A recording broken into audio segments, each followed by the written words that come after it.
Hey guys, it's Friday at the Breakfast Club. I'm Wayne Watley, about to hit the sack. Didn't have time to really make a video that's very well edited tonight. I really enjoyed listening to everyone's facts. I got to know a little bit about all of you, um, everyone who did a video this week. And Peach, I hope you're having a good time in Florida. I miss your videos. I hope you get to make one soon. Anyway, one of the things that Paul had actually said, and he also said it about uh, Bionic Dance, Kate, that is, you guys are a part of Universal Life Church. You're ordained ministers. I think that's pretty cool. Just want to tell a little bit about my story. I actually went to a Bible college, accredited Bible college in the Assemblies of God, because I used to be an Assembly of God minister, and you have to go through a lot of schooling to do that. And then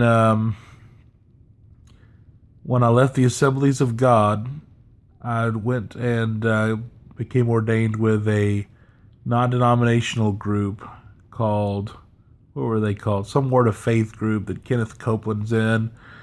Golly, World Ministry Fellowship.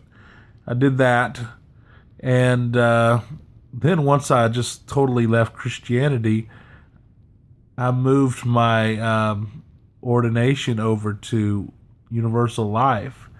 Out of all of those, the only one that didn't make me go through school or make me pay a bunch of money was Universal Life. Now, I didn't know it at the time, but I thought about it now, stepping back, being out of the scene. And I think about what is it that goes through someone's mind when they're going to college to be a pastor?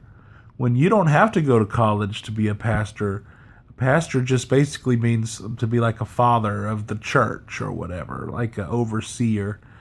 And you could do that if that's a gift of yours, according to Christian theology.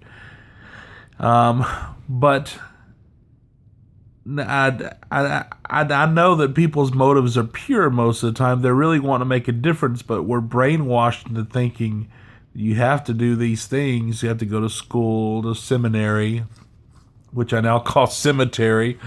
But really, it's a racket. It's just a way for Christian colleges and the Christian industry to make money. You pay a lot of money to go to school so you can have a vocation as a pastor. To me, a pastor, when I was a pastor, it's a higher calling. And I went to the college and all that stuff too, but I'm just saying it's a higher calling, and I know most pastors think that.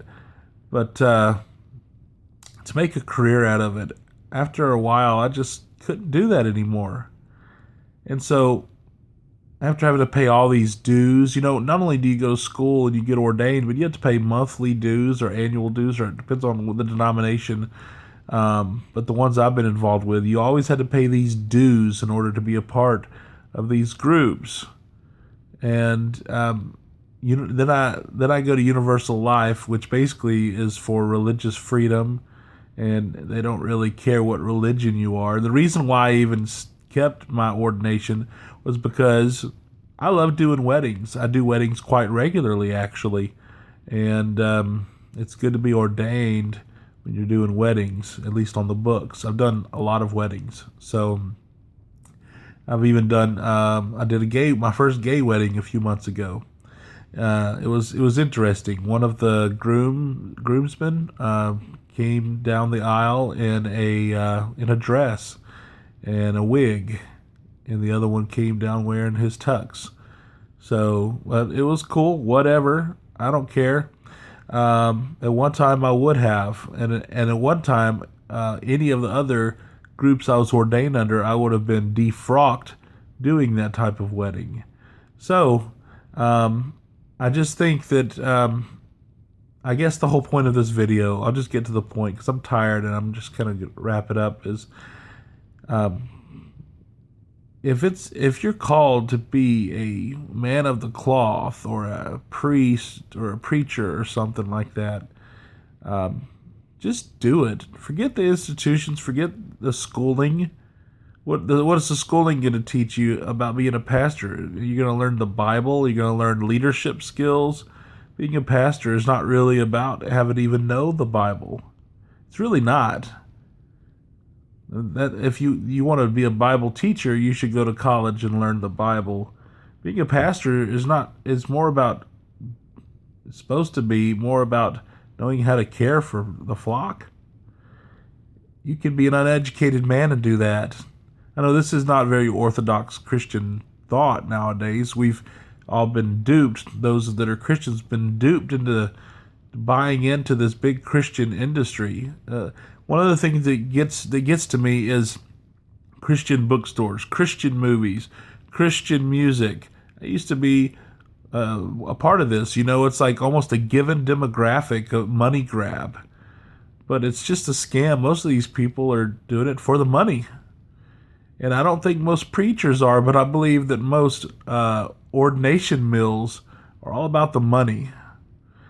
And it's cool to see that Universal Life, you don't have to pay to be ordained. You can pay for things if you want to buy things on their website, but it's not at all about that. And I think that's cool. And that's not even a Christian organization. It's interdenominational or no denomination. It's no affiliation. So anyway, what do you guys think about the Christian industry? I think it's kind of cheesy now. All the the Christian things that come out that are just kind of subpar, but they know they're going to make tons of money anyway because it's Christian. All right. Up next is I'm so tired. I'm sorry. Up next is Josh with ZZZ John. Wait, you ready to go sleep? All right. Good night, guys.